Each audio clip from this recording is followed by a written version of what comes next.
আচ্ছা বাবু, এই কন্ডম দিয়ে কি করবে? এটা দিয়ে করলে কোনো মেডিকেল প্রমাণ থাকবে না। বাবু, আমার না ভয় করছে। ব্যথা লাগবে না তো? আমাকে জড়িয়ে ধরলে তুমি সব ভুলে যাবে। বাবু, বড় বোন বলেছে অনেক কষ্ট হয়। আহ, এত চিন্তা কিসের, দেখবে সব ঠিক হয়ে যাবে। এটা বলে সোহান চারুর দিকে এগিয়ে গেল। চারু লাল বেনারসি শাড়িটা খুলে ফেলল। চারুকে দেয়ালের সাথে চেপে ধরে কোমরে হাত দিয়ে চাপ দিতেই চারু চোখ বুজে নিল। চারুকে কাছে টেনে বুকের সাথে বুক লাগিয়ে চারুর নাকের সাথে নাক লাগিয়ে দিল। চারু কিছুটা আটকে উঠে জোরে জোরে নিঃশ্বাস নিতে লাগলো। সোহান চারুর হালকা লিপস্টিকওয়ালা ঠোঁটটা আলতো করে তার ঠোঁট দিয়ে চেপে ধরে নাড়তে লাগলো। সোহান চারুকে উঁচু করে নিয়ে হোটেলের বেডে ফেলে দিল। বেডে উঠে সে চারুর কোমরে চুমু দিতেই চারু সোহানকে তার বুকে জড়িয়ে ধরল। সোহান মুখ তুলে চারুর ঠোঁটে আবারও ঠোঁট লাগিয়ে দিল। চারুকে শক্ত করে ধরতেই চারু কিছুটা ভয় পেয়ে গেল। সোহান একটা কম্বল দিয়ে তাদেরকে ঢেকে নিয়ে চারুর উপর শারীরিক অত্যাচার শুরু করে দেয়। চারুকে তার বোন বলেছিল বাসরাতে হাজার কষ্ট হলেও একদম কাঁদবি না। তাই চারু সোহানকে শক্ত করে ধরে চোখের পানি ফেলছিল, কিন্তু সেদিকে সোহানের কোনো খেয়াল ছিল না। কিছুক্ষণ পর সোহান দুর্বল হয়ে চারুর বুকে নুয়ে পড়ে। চারুকে একটা চুমু দিয়ে দেখে চারুর চোখে পানি, যেটা সোহান একদম সহ্য করতে পারে না। এই, তুমি কাঁদছো কেন? কই না তো, চোখে এমনিতেই জল এসেছে। সোহান বিছানা থেকে চারুকে তুলে নিজের হাতে শাড়িটা পরিয়ে দিল। চারুকে এভাবে প্রথম কেউ টাচ করাতে চারু কিছুটা লজ্জা পেল। দুজনে ফ্রেশ হতে চলে গেল। কিছুক্ষণ সোহান ফ্রেশ হয়ে এসে দেখে চারু আয়নার সামনে বসে চুলগুলো নাড়ছে। বেনারসি শাড়িতেই ভেজা চুলে চারুকে আরো সুন্দর লাগছিল। সোহান চারুকে আয়নার সামনে কোলে উঠিয়ে ছাদের দিকে রওনা দিল। এই এই কি করছো তুমি? ছাড়ো বলছি। না, ছাড়বো না। দুষ্টু, এত ভালোবাসা পেয়েও পেট ভরে না? না, তাই তো কোলে নিয়েছি। চারু সোহানের বুকে খুশি মারতে লাগলো। সোহান চারুকে নিয়ে ছাদে গিয়ে থামিয়ে দিল। চারু কিছুটা অবাক হয়ে চারিদিকে তাকিয়ে রইল। চারিদিকে আলোয় ভরা আর ছাদের মাঝখানে একটা সুন্দর কেক রাখা আছে। চারু সোহানের দিকে তাকাতে সোহান চারুকে হ্যাপি বার্থডে জানালো। ততক্ষণে মনে পড়ল আজকে তার জন্মদিন। সে সোহানকে জড়িয়ে ধরল। সোহান চারুকে নিয়ে কেক কাটলো। দুজন দুজনকে খুশির সাথে খাইয়ে দিল। হঠাৎ চারু খেয়াল করলো সোহানের চোখে জল। এই কাঁদছো কেন? কিছু না, তোমাকে দেখে চোখে জল চলে এসেছে।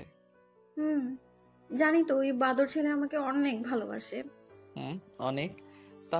আমিও না তোমাকে অনেক ভালোবাসি। তাহলে অন্য কাউকে বিয়ে করতে কষ্ট হচ্ছিল না? অন্য কেউ মানে? আমি তো তোমাকেই বিয়ে করেছি। সোহান তখন কথাটা অন্যদিকে ঘুরিয়ে নেয়। চারুকে কিছু বুঝতে না দিয়ে সে অন্য কথা বলতে থাকে। রাত প্রায় 8টা বাজে। সোহান চারুকে নিয়ে ছাদ থেকে নেমে এলো।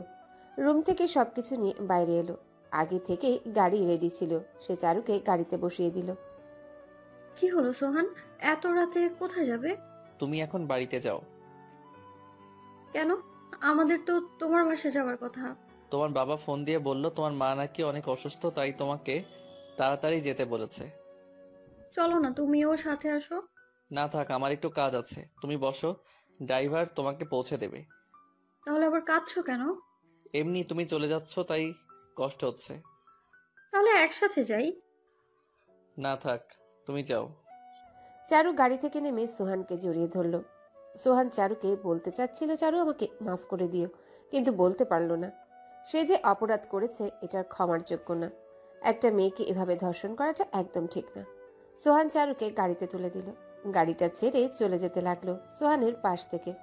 যতদূর পর্যন্ত দেখা যাচ্ছিল সোহান ততক্ষণ দেখেই যাচ্ছিল। গাড়িটা অদৃশ্য হবার পর সোহান তার বাড়ির দিকে হেঁটেই রওনা দিল। তাহলে আসুন জেনে নেওয়া যাক এদের আসল কাহিনীটা। সোহান বড়লোক বাবার একমাত্র ছেলে। টাকার কারণে এলাকার বড় ভাই হিসেবে সবাই তাকে চেনে। এবার সে অনার্স 3য় বর্ষের ছাত্র। আর চারু হলো সাধারণ পরিবারের মেয়ে, দেখতে বেশ সুন্দর, এবার অনার্স 1ম বর্ষের ছাত্রী। তারা দুজন একসাথে একই ভার্সিটিতে পড়াশোনা করে। সোহান চারুকে সেই ছোটবেলা থেকেই ভালোবাসে, কিন্তু কখনো চারুকে বলতে পারেনি, কারণ চারু মাস্তান আর বড় লোকদের পছন্দ করতো না। সে সোহানের হাবভাব আর প্রতিদিন পিছু করাতে সব টের পেত, কিন্তু কোনোদিন সোহানকে কিছু বলেনি। কিন্তু সোহান জানতে পারে যে চারুর পরিবার চারুকে জোর করে বিয়ে দিচ্ছে, তাও কাউকে না জানিয়ে। সোহান সেটা শুনে ঠিক থাকতে পারেনি, আর থাকবেই কেমন করে? যেই মেয়েটাকে এতদিন ধরে ভালোবাসে তাকে কি ছেড়ে দেওয়া যায়? তাই সে বন্ধুদেরকে দিয়ে চারুর বরকে মারধর করে গোপনে চারুকে নিয়ে এসেছে। চারু টের পায়নি, কারণ দুজনার নামই সোহান। সে চারুকে নিয়ে হোটেলে নিয়ে এসেছে রেপ করে, যাতে চারুর পরিবার শেষ পর্যন্ত তার সাথেই চারুকে বিয়ে দেয়। এর আগের ঘটনা সবার জানা, তাই চলুন আবারও ফিরে যায়। সোহানের ড্রাইভার চারুকে তার বাড়ির সামনে নামিয়ে দেয়। চারু গাড়ি থেকে নামতে দেখে বাড়িতে কোনো আওয়াজ নেই। চারু বাড়িতে ঢুকে পড়ে, গিয়ে দেখে তার মা বাবা কাঁদছে, সবাই মাথায় হাত দিয়ে বসে আছে। হঠাৎ চারুকে দেখে সবাই দাঁড়িয়ে পড়ে। চারুর মা চারুর কাছে যেতেই, মা, তুমি নাকি অনেক অসুস্থ? কে বলেছে? আর তুই এতক্ষণ কোথায় ছিলি? কোথায় আবার, আমি তো আমার বরের সাথেই ছিলাম। কি? কিন্তু তোর বর তো হাসপাতালে। কি বলছো এসব? সোহান তো এতক্ষণ আমার সাথে হোটেলে ছিল। কে? কোন সোহান? কে আবার? ওই যে আমাদের চৌধুরীর ছেলে। চারুর মা বাবা আর সবাই এ কথা শুনে অবাক হয়ে গেল। চারুর মা আবারও কান্না শুরু করে দিল। প্রতিবেশীরা সবাই চলে যেতে লাগলো। তখনই চারুর বোন চারুকে নিয়ে ঘরে চলে যায়। এই চারু, তুই কি বলছিস? সোহান কেন তোর সাথে যাবে? কি বলছো তোমরা? আমার বর তো আমার সাথেই থাকবে। কখন তোকে সোহান নিয়ে গেছে? কখন আবার? আমাকে তোমরা বাইরে গাড়িতে ও যখন উঠিয়ে দিলে তখন। আচ্ছা, ও তোকে তো কিছু করেনি। বুবু, ও তো আমার। কি? ও তোকে ভোগ করেছে? কেন বর আবার এসব করবে কেন? এটা তো বাসরাতে সবারই হয়। এই পাগল, ও তোর বর না, ও তোকে ব্যবহার করেছে। এটা বলে চারুর বোন চারুর সামনে একটা ছবি রেখে বলে, চারু, এটা তোর আসল বর।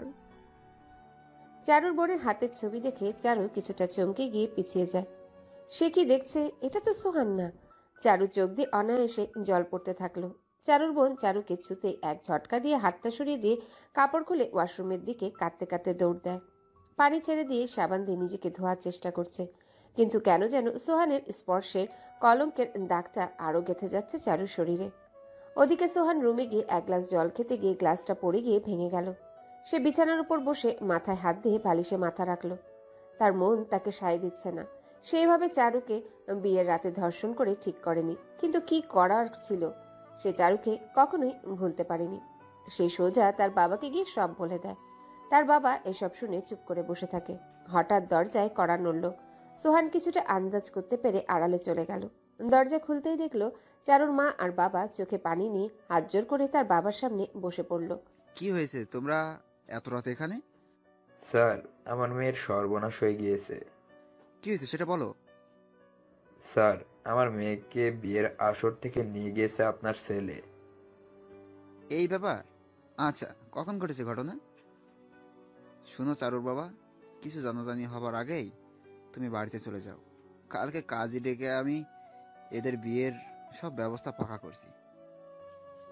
চারুর মা বাবা এই কথা শুনে কিছুটা অবাক হলেন, তবে চৌধুরী বাড়ির বউ হবে এটা শুনে অনেক খুশি হলো। চারু মা বাবাকে তার বাবা খুব আদরের সাথে বাড়ি পাঠিয়ে দিল। সোহান আড়াল থেকে আসতেই তার বাবা একটা মুচকি হাসি দিয়ে অল দ্য বেস্ট বলে চলে গেল। সোহান খুশি হয়ে রুমে চলে গেল, কিন্তু তার চিন্তা হলো চারু কি তাকে মেনে নিবে? চারু যেরকম মেয়ে তাতে সে কখনোই মেনে নিবে না। বিছানায় মাথা দিয়ে এসব ভাবতে ভাবতে কখন যেন ঘুমিয়ে গেল। অন্যদিকে চারু 1 ঘন্টা ধরে গোসল করার পর চোখের পানি নিয়ে বের হয়ে এলো। সে এখনো ভাবতে পারছে না যে সে একটা নষ্ট মেয়ে। আয়নার সামনে গিয়ে নিজের দিকে তাকাতে লজ্জা হচ্ছিল চারুর। সে ভাবতেই পারেনি সোহান এভাবে তাকে ধোঁকা দিবে। সে তো সোহানকে অনেক ভালোবাসতো, তাহলে সে এটা করলো কিভাবে? চারু ঘরের এক কোণে বসে নিজেকে ঢেকে চুপ মেরে বসে চোখের জল ফেলছে। রাতে না খেয়েই সারা রাত কাটিয়ে দিল। চারুর মা বাবা বাসায় ফিরে আসলো। তাদের মুখে রয়েছে হাসির রেখা। চারুর মা তখন চারুর রুমের দিকে এগুলো চারুকে খবরটা জানাতে। চারু ভুল করে দরজাটা লক করতে ভুলে যায়, আর তখনই চারুর মা রুমে ঢুকে একটা চিৎকার দেয়। চারু ভুল করে দরজা লক করতে ভুলে যায়। ওদিকে চারুকে দেখতে চারুর মা চারুর রুমের সামনে গিয়ে দরজা খুলতেই চিৎকার দিয়ে ওঠে। চিৎকার শুনে তার বাবা আর বোন দৌড়ে চলে আসে। তারাও এসে ভয় পেয়ে যায়। তাড়াতাড়ি করে চারুর বাবা বিছানায় উঠে চারুকে নামিয়ে একটা সজোরে থাপ্পড় মারে। চারু থাপ্পড় খেয়ে ফ্লোরে ছিটকে পড়ে। সবাই চারুকে জড়িয়ে ধরে কাঁদতে থাকে। আসলে চারু ভুল করে দরজা লক না করে গলায় দড়ি নেবার সিদ্ধান্ত নেয়। আর সে যখন ওড়না পেঁচিয়ে গলার ভেতর নেয় তখনই তার মা চলে আসে। আর তারপরের ঘটনা তো জানতেই পারলেন। রাত প্রায় 4টা বাজে। চারুর মা বাদে সবাই ঘুমিয়ে পড়েছে। চারু তার মায়ের কোলে শুয়ে রয়েছে। মা মা হ্যাঁ বল। মা, তোমরা আমাকে কেন জন্ম দিয়েছিলে? আজ যদি আমি না থাকতাম তাহলে তোমাদের মান সম্মানটা যেত না। কি বলছিস এসব? হ্যাঁ মা, আমার জন্য আর তোমরা কারো কাছে মুখ দেখাতে পারবে না। আমি কি ক্ষতি করেছিলাম? এখন আমার কি হবে? সবাই তো আমার নষ্টা বলবে, কেউ আমাকে আর চাইবে না। হ্যাঁ, আছে একজন যে তোকে এখনো চাই। আমাকে কেন সান্ত্বনা দিচ্ছ? যার জন্য এত কিছু সেই তোকে বিয়ে করবে। মায়ের কথা শুনে চারু তার মায়ের কোল থেকে উঠে পড়ল। ওই বদমাইশ আবার কি করবে? মদ গাঁজা খেয়ে বেড়ায় আর মেয়েদের সাথে এমন করে। না মা, তুই ভুল বুঝছিস। সোহান খারাপ হতে পারে, কিন্তু ওর চোখে আমি তোর ভালোবাসাটা দেখেছি। মা, তুমি ওই কুকুরটার কথা আমার সামনে আর বলবে না। কিন্তু ওর সাথে যে তোকে সারা জীবন কাটাতে হবে। কি বলছো মা? তা কখনোই হবে না। হবে, কারণ 2 দিন পরেই তোরা সোহানের বিয়ের তারিখ ঠিক হয়েছে। কিন্তু মা, ওই বদমাইশ আমাকে মেনে নিবে না। মেনে নিয়েছে, আর ওর সাথেই তোর বিয়ে হবে। কিন্তু আমি কোনোদিনও ওকে মেনে নিব না, মরার আগ পর্যন্ত না। দেখ মা, এমন করিস না। চৌধুরীর ছেলে, এমন কাজ নেই যেটা পারবে না। আর তাছাড়া তুই চৌধুরী বাড়ির বউ হবি, এটাই বড় কথা। জানিস কত বড় লোকের মেয়ে ওই বাড়ির বউ হতে চাই? যাই হোক, আমি ওকে মেনে নিব না। ঠিক আছে, সেটা বিয়ের পরেই ভাবিস। আর শোন, কাল থেকে কলেজে যাস। চারু এমন কথা শুনে একটু বেশি অবাক হলো। তার মা এসব কিভাবে বলছে? আর বাইরে বের হলে সবাই তাকে কি বলবে? তাকে দেখে তো সবাই হাসবে, থুতু ফেলবে। তবে চারুর মতে প্রতিশোধের আগুন জ্বলছে, সে সোহানকে উচিত শিক্ষা দেবেই। হঠাৎ ফোনের ওয়ালপেপারের দিকে তাকিয়ে দেখে তার বিএফের ফোন। চারু ভেবে নিয়েছিল হয়তো এখন তার সাথে তার বিএফ ব্রেকআপ করে নিবে, তাই সে ফোন কেটে দিয়ে মোবাইল অফ করে রাখে। সারা রাত ওভাবেই কাটিয়ে দেয়। সকালবেলা সবাই ঠিক রয়েছে, শুধু চারু বাদে। চারু ফ্রেশ হয়ে ছাদে গিয়ে বেলকনিতে দাঁড়ায়।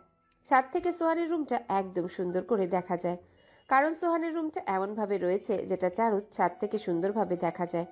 সে মুখে হাজারো খারাপ ভাব নিয়ে অনিচ্ছা সত্ত্বেও সোহানের রুমে ভালোভাবে তাকায়। সে দেখে যে সোহান কি যেন একটা করছে আর চারিদিকে বারবার তাকাচ্ছে। চারু ভাবলো হয়তো সোহান কোনো মেয়েকে লুকানোর চেষ্টা করছে, তাই চারু আরও ক্ষেপে গেল আর চোখ ওখান থেকে নামিয়ে নিল। নিচে তাকাতে বেশ অবাক হয়ে যায়। দেখে তার বাবা ওইসব প্রতিবেশীদের সাথে আড্ডা দিচ্ছে। সে কিছু বুঝতে না পেরে রুমে এসে দেখে তার বোন তাকে খাবারের জন্য ডাকছে আর তার মা তাকে কলেজে যাবার জন্য রেডি হতে বলছে। চারু অবাক হলো তাদের চোখে মুখে কোনো চিন্তার ভাবনা দেখে। চারুকে তার মা খাইয়ে দিয়ে চুপচাপ রুমে পাঠিয়ে দেয়। কলেজের সময় হয়ে যাচ্ছে, চারু যাবে কি না যাবে সেটাই ভাবছে। একদিকে তার বাসা থেকে চাপ দিচ্ছে, অন্যদিকে লোকলজ্জার ভয়ে সে বেরোতে পারছে না। অবশেষে চারুকে দেখা যাচ্ছে রাস্তায় নামতে। হ্যাঁ, চারু শেষমেশ কলেজের উদ্দেশ্যে রওনা দিয়েছে। তবে আজকে আর সে অন্য কিছু পরেনি। একটা রেশমি কালারের বোরখা আর মাথায় স্কার্ফ বেঁধে মুখটা খোলা রেখে রওনা দিয়েছে। পথে চোখ নিচু করে একটু তাড়াতাড়ি যাবার চেষ্টা করছে। সে ভাবছিল হয়তো সবাই তাকে দেখে হাসবে, তাই আর চোখে তাকালো। কিন্তু চারু বেশ অবাক হলো, কারণ কেউই তার দিকে তাকিয়ে নেই। সবাই যে যার কাজে ব্যস্ত রয়েছে। ভাবতে ভাবতে হঠাৎ তাকে পেছন থেকে কে যেন ধাক্কা দিল। চারু ভয় পেয়ে, প্লিজ আমাকে কিছু করবে না। কি রে চারু, আজকে এমন করছিস কেন? মেয়েলি কণ্ঠ শুনে চারু তাকিয়ে দেখে তার বান্ধবী নীলা। ও নীলা, তুই? হ্যাঁ তো, আসার পথে আমাকে ডাকলি না কেন? মনে ছিল না। চারু, একটা কথা বলবো? কি কি কি হ্যাঁ বল। শুনলাম কাল রাতে নাকি তোর স্বামীকে পুলিশে ধরে নিয়ে গিয়েছে, আর সে নাকি মস্তান ছিল। ভাগ্য ভালো যে তোর সাথে বিয়েটা হয়নি। চারু নীলার মুখে এমন কথা শুনে নীলার দিকে তাকিয়ে থাকলো। তার মানে রাতের ঘটনাটা কেউ জানে না।